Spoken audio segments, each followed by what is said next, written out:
तो आज की क्लास में अपन डिस्कस कर रहे हैं एक और नया टॉपिक जिसका नाम है further public offer.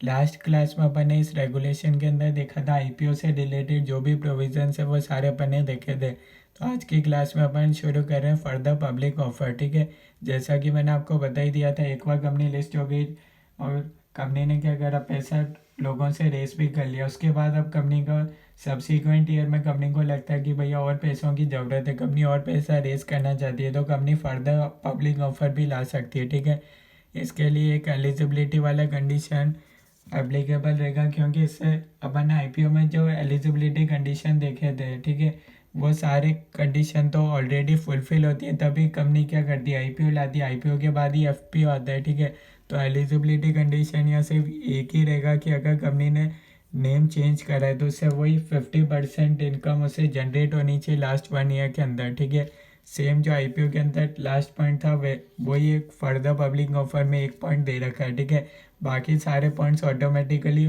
By default हो जाएंगे, क्योंकि कंपनी ने पहले आईपीओ लाया उसके बाद ही एफपीओ लाएगी। ठीक है, अब इसके अंदर एक पहला पॉइंट आता है roll over of non convertible portion of partly convertible debenture या फिर डेब्ट इंस्ट्रूमेंट। ठीक है, तो इसमें क्या हो रहा है कि मान लो नॉन कन्वर्टिबल है डिवेंचर, ठीक है, या फिर पार्टली कन्वर्टिबल डिवेंचर है। ठीक है, तो अब उसमें बता रखा है कि अगर एक बार इनका टाइम पीरियड, जितने टाइम पीरियड के लिए कंपनी ने इशू करे थे वो टाइम पीरियड ओवर हो गया। ठीक है, रोल ओवर यानी कि अब क्या कंपनी नया टाइम पीरियड मिल सकता है कि वापस सेम डिवेंचर के लिए, तो उसके लिए ये प्रोविज़न बना रखा है नॉन कन्वर्टिबल पोर्शन। ठीक है, जितने भी ये नॉन कन्वर्टिबल हैं उसके लिए एप्लीकेबल है। ठीक है, कन्वर्टिबल के लिए नहीं है। Non convertible portion of partly convertible डेब्ट instrument issued by listed entity value of which exceeds 10 crore. ठीक है, अगर उसकी वैल्यू 10 करोड़, ठीक है, टोटल उनके डिवेंचर की वैल्यू देखनी है, अगर वो 10 करोड़ से ज़्यादा है तो भी उनको रोल्ड ओवर यानी कि नया न्यू पीरियड मिल सकता है, सब्जेक्ट टू फॉलोइंग। दो कंडीशन है, पहला 75% ऑफ होल्डर इन वैल्यू, अगर वो रिसोल्यूशन के लिए अप्रूव करने के लिए तैयार हो जाए। Be notice and to all holders, ठीक है, सारे नोटिस तो सभी लोगों को मिलना चाहिए। सेकंड पॉइंट में बता रखा है requirement of minimum promoters contribution. ठीक है, यहाँ क्या लिमिट है ये अपन देखेंगे। ठीक है, वहाँ पर ने देखी थी अलग लिमिट थी, मिनिमम प्रमोटर कंट्रीब्यूशन वहाँ उनका 20% था पोस्ट पेड अप कैपिटल का। ठीक है, इन केस ऑफ आईपीओ यहाँ क्या not applicable in case of no identifiable promoter, या फिर सेकंड पॉइंट में बता रखा है where equity shares of frequently traded on stock exchange for a period of at least 3 years immediately preceding reference date. Reference date अपन देख चुके हैं। ठीक है, अगर इक्विटी शेयर्स का फ्रिक्वेंटली ट्रेड होता है स्टॉक एक्सचेंज पर कम से कम 3 साल तक लगातार, तो भी ये इधर कोई कंडीशन एप्लीकेबल नहीं होगी। और एक और बता रखा है issuer addressed 90% complete still end of quarter immediately preceding the month of reference date. जो रेफरेंस डेट था उससे लास्ट मंथ का आपको देखना है। अगर ईश्वर ने रिड्रेस कर दी 90% कंप्लेंट्स, ठीक है, क्वार्टर एंड होने तक, तो भी यहाँ कोई मिनिमम प्रमोटर कंट्रीब्यूशन का कोई केस एप्लीकेबल नहीं होगा। ठीक है, और एक और पॉइंट है issuer has been complaint of SEBI for a minimum period of 3 months immediately preceding reference date. उसके बाद आपको ये बता रखा है, ये पॉइंट अपन बुक में से देख लेंगे इसको और डिटेल में। Lock in period of partly paid securities. अब यहाँ लॉक इन पीरियड क्या रहेगा, पार्टली पेड सिक्योरिटीज़ का 18 months। Disclosure and filing of offer document, ये सिर्फ आप रीड कर सकते हो मॉड्यूल से, ये पॉइंट ज़्यादा रिलीवेंट नहीं है।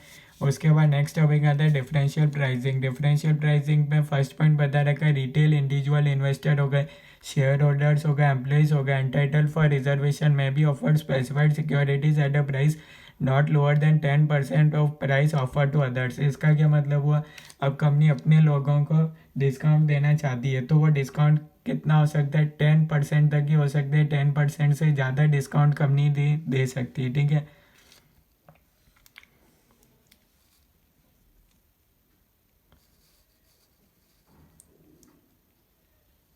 सेकंड पॉइंट में बता रखा है इन case of book built issue, यहाँ थोड़ी सी लैंग्वेज बाय मोर देन 10% होगा। ठीक है, यहाँ इसको अपन चेंज कर लेना आप। In case of book built issue, price of specified security shall not be lower than that offered to other investors. ठीक है, any discount shall be expressed in rupees term and not in percentage. या आप MCQ purpose से याद रख सकते हो, जो भी डिस्काउंट होगा वो रुपीज़ टर्म में बताना पड़ेगा, परसेंटेज में नहीं बताना है। ठीक है, इशुएंस कंडीशन एंड प्रोसीजर। ठीक है, ये क्यों बता, ये रेगुलेशन 1031 वालों के लिए। कौन सा है रेगुलेशन 1031? सबसे पहले तो ये देखो भैया, अपन ने कंडीशन देखी थी ना FPO लाने के लिए कि भैया इशूअर एलिजिबल तभी होगा जब उसने चेंज नहीं करा होगा नाम लास्ट 1 ईयर के अंदर, और अगर चेंज करा है तो कम से कम 50% रिवेन्यू लास्ट 1 ईयर के अंदर उससे अर्न होना चाहिए। ठीक है, तो ये 1031।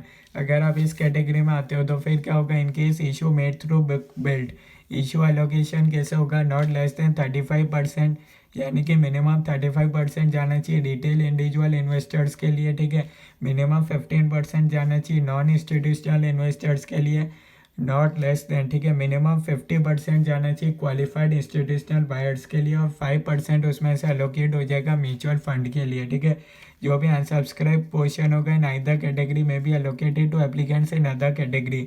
हाँ, जो अनसब्सक्राइब पोर्शन होगा वो अदर कैटेगरी वाले लोगों के लिए एलिजिबल रहेगा। ठीक है, और एक आता है रेगुलेशन 1032। रेगुलेशन 1032 क्या था, अगर इशूअर जो भी अपन ने देखे थे, अगर इस कंडीशन को मतलब इस कंडीशन को फुलफिल नहीं करे, फेल हो गया वो सेटिस्फाई कंडीशन, तो अब इशूअर FPO तभी ला सकता है जब उसने बुक बिल्डिंग प्रोसेस के तहत वो इशू कर रहा है, या फिर अलॉट प्लस साथ में allot at least 75% of net offer to qualified institutional buyers.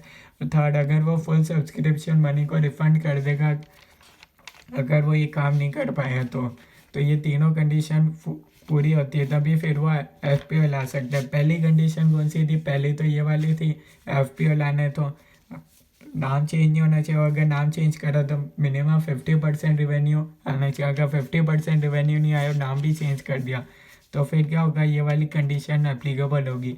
अगर ये इस कंडीशन को भी फुलफिल नहीं करा तो फिर वो FPO कभी नहीं ला सकता। ठीक है, तो अगर वो इस कैटेगरी में आ रहा है, मान लो वो 50% रिवेन्यू जनरेट नहीं कर पाया नाम चेंज करके, और उसने ये कंडीशन फुलफिल कर दी, तो भी वो FPO ला सकता है। पर फिर उसमें इशू कैसे होगा, बुक बिल्ड के तहत नॉट मोर देन, यानी कि 10%, मैक्सिमम 10% जाएगा रिटेल इंडिविजुअल इन्वेस्टर्स के लिए, नॉट मोर देन। मैक्सिमम 15% जाएगा नॉन इंस्टीट्यूशनल इन्वेस्टर्स के लिए एलोकेट होगा ये फंड, नॉट लेस देन। यहाँ लेस देन है, यानी कि मिनिमम 75% जाना चाहिए क्वालिफाइड इंस्टीट्यूशनल बायर्स के लिए, 5% एलोकेट हो जाएगा म्यूचुअल फंड वाले लोगों के लिए। ठीक है, तो इशू एलोकेशन कैसे होगा वो डिपेंड करता है आप कौन सी कंडीशन फुलफिल कर रहे हो। ठीक है, in book built issues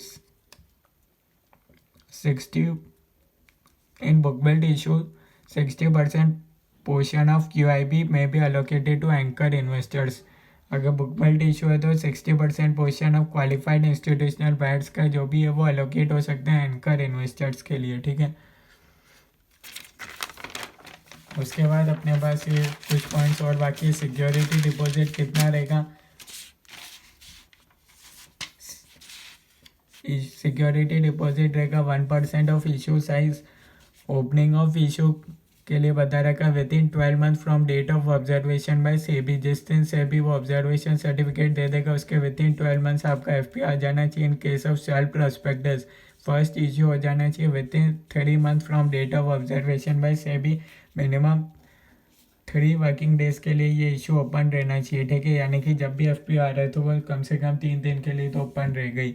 minimum subscription होना चाहिए जितना भी उसका 90% सब्सक्राइब हो जाना चाहिए। ये ऑलरेडी कंडीशन मैंने आपको बताई थी। तो ये अपना लास्ट रेगुलेशन भी कंप्लीट होता है। नेक्स्ट क्लास के अंदर अपन रिवीजन देख सकते हैं, उसके बाद क्वेश्चन आंसर कर लेंगे MCQ मगर MCQ। ठीक है, तो ये अपना चैप्टर कंप्लीट होता है।